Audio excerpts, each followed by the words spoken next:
Hello and welcome back to Tinker Talks Guns. So, the other year I traded for an old Olympic Arms stainless steel frame.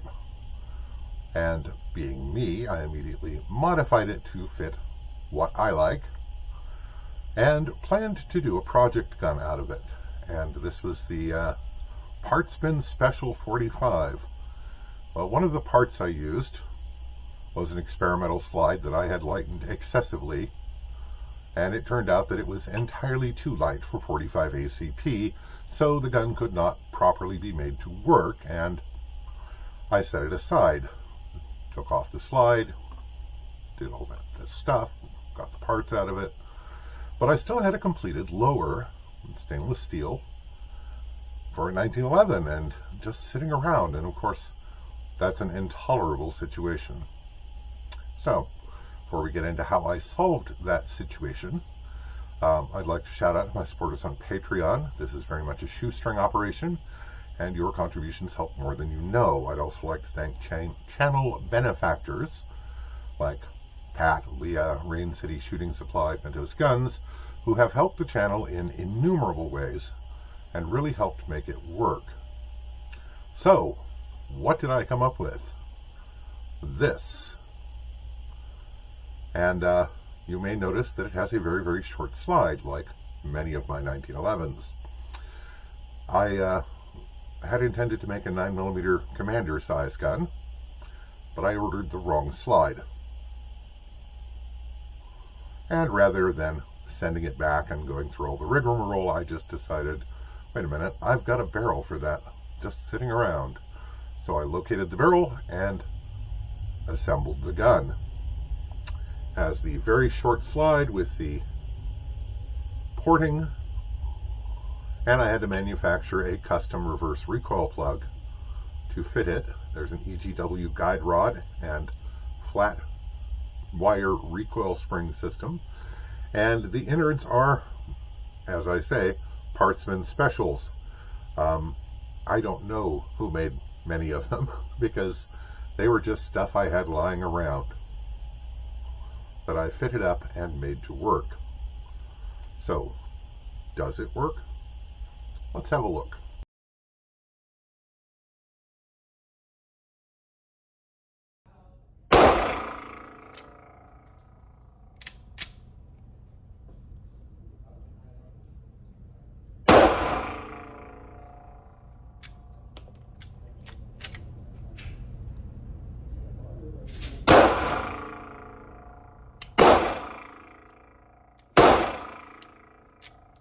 Yoki range ammo, god damn it.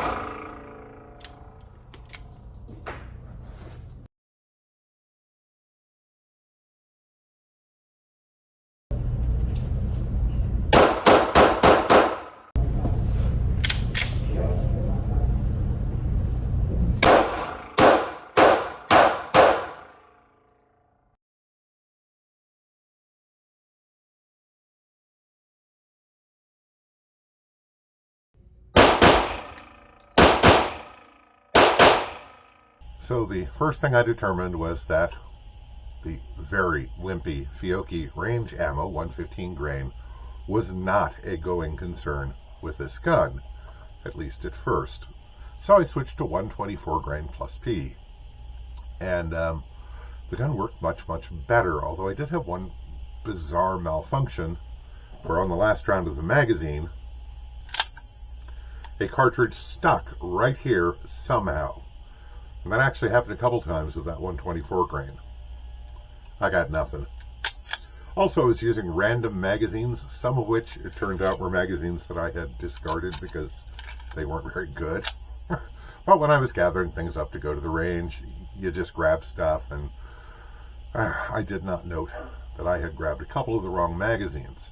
However, with the magazines the gun worked with, it wound up working pretty good. Now, there's still a bit to be done, but I'm quite confident that this is going to be a pretty good gun. let's go to the tabletop and have a look at it. So despite having a compact slide and barrel, this is not at all a small gun. It is 7.5 inches long and pretty much 5.5 inches high if you count the bumper pad from the magazine. Now, we've got the Olympic Arms frame, which I modified by removing the finger groove thing that stuck out here and deeply undercutting the trigger guard. I also cut knurling under here and on the front strap. So very good, very secure grip. And used a checkered flat mainspring housing that I had around. I used a GI grip safety because the whole point was to use parts I had on hand. Now, full disclosure, I did not have this slide on hand. I bought that on eBay and modified it to suit what I like. Now, the barrel that I had lying around from a previous project was already ported, so I cut the front of the slide to expose the port and then hand filed in a new dovetail for the front sight. And no, this does not affect the accuracy of the gun because bull barrels bear on these 2 points at the base, well, on the slide, and they do it very consistently. So removing the top of the slide has absolutely no effect on accuracy. Now, I did have to do some other things to make this all work. And let me show you that. First thing to do is to capture the recoil system. And you can see there's a little hole in the guide rod, and this cunning tool made of a bent piece of wire that you stick in and then let the slide ride down on it so that the spring is captured. Then you can push this piece out, or at least you can if you're not in the middle of doing a video. There we go. And then the whole slide assembly just slides off the front of the gun. You can remove the recoil system and slide the barrel out the front in typical 1911 fashion. This is an RIA barrel, chambered, of course, for 9mm. I think I've mentioned that. The recoil cap that came with the recoil system was too long for the stirrup on this gun, so I got some half-hard 4140, chucked it up in the lathe, and made this custom reverse recoil plug. And then just the standard spring for one of their 9mm systems. Reassembly is exactly like any 1911 with a bull barrel. Put it together, slip in the recoil system, slip it onto the frame, and make sure the plug is where it belongs. There we go. And then reinsert the slide stop, push the slide back, push it in, and remove the cunning tool. And you're ready to go. Now, this slide came with a Novak style rear sight and a serrated ramp front sight. And, you know, it gives you a really good sight picture if all you're shooting at is a white paper target. Since I don't often shoot at white paper targets that much, I'm going to paint it orange in my fashion that I pretty much do with everything. There is still some fitting to do on this gun. Magazines do not drop as cleanly and easily as I like, except this one because I said something about it. And as you can see, there's just a little bit of fitting to do back here to get everything nice and smooth. But other than that, it's actually pretty ready to go. Now, this hooked trigger guard was an 80s thing that I do not have any truck with. You could go way forward on the gun, hook your finger over that, and run the gun that way. And being a 9mm at full weight, it would probably work okay, but I don't want to change the way I hold the gun just to accommodate that silly little hook. The grips are desert ironwood grips that I made out of one of the less wonderful pieces of desert ironwood, but they still look good. And weirdly, I usually like a lot of texture on my grips, and yet somehow in shooting this gun with the smooth grips, it worked just fine for me. Go figure. It has a single side non-ambidextrous safety because that's what was in the parts bin. If I poke around enough, I may eventually come up with a ambidextrous safety for it, but I'm not all that worried about it. Mentioning that this is a full weight gun, this is a stainless steel frame, so this gun weighs 36 ounces. So it's quite the little chunk. Now this doesn't bother me because I know how good holsters and gun belts work. Also, I'm kind of a gorilla. What it really does do is really soak up the recoil from 9mm and enable the gun to be shot quite well with some accuracy. I'm going back and forth a little bit on this. You can see it sticks forward of this point on the slide, this little curve. And I'm really not sure whether I'm going to leave that be or cut it short or do something else to it. But, you know, that's all down the road. That's refinement kind of stuff.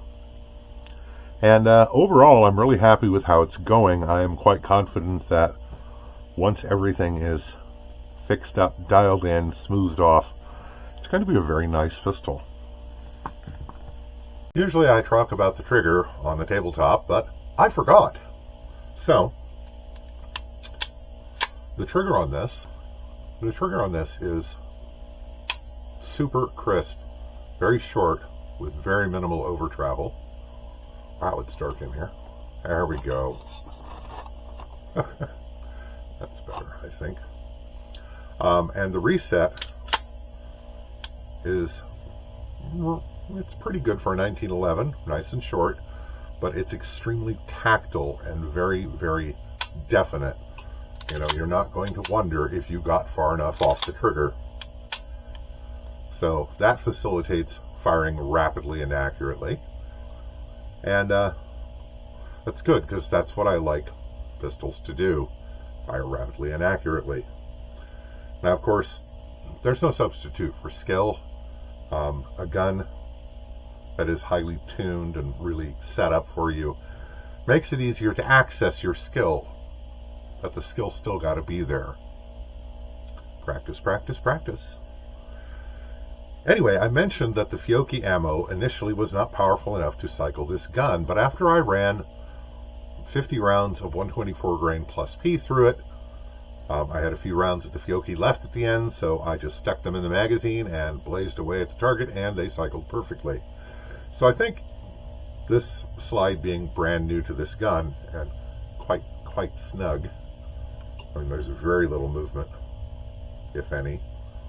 I think I just needed to break in a little bit. I'll try it with more of the Fiocchi, because it would be, gosh, it would be nice if this ran properly with cheap ammo that I have. And shooting it is very, very nice. Now, it's a 36 ounce 9mm with an ample grip and a lightweight, fast cycling slide. So yeah, it's going to shoot well. Feels like there's practically no recoil, and the porting helps with that. So overall, I'm really pleased with how it's coming along. It needs to come along a little further, but I'm liking it quite a bit, and this is really very similar to the concept I put together as kind of my ultimate carry 1911 several years ago. But as I say, I have the parts lying around. Why not? So what's it for? I don't know. It's to keep me out of the bingo halls. I wanted a project, and there it was. So why not? And really happy with how it's coming along, how it's coming out. So that's the Parts Bin Special, Take 2. If you like the video, please hit like. Subscribe if you want to see more content of this type. And I hope this finds you well. Stay safe, take care, and we'll talk to you again real soon.